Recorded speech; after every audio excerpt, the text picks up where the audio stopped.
Ladies and gentlemen, welcome to Legend of Wrestling. From Denton, Texas, weighing 254 pounds, I give you Texas Tornado. Texas Tornado debuted in the WWE when it was called WWF in 1990. It was an Intercontinental champion in the same year when it defeated Mr. Perfect. After Mr. Perfect defeated Texas Tornado, Tornado lost his belt.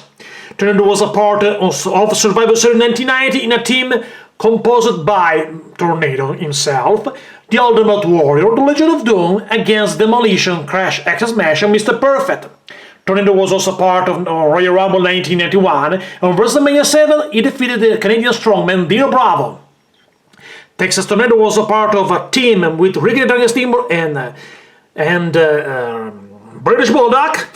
In SummerSlam in 1991, it was also part of Survivor Series 91 and the Royal Rumble in 92.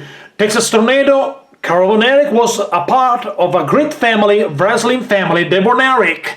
So long, everybody!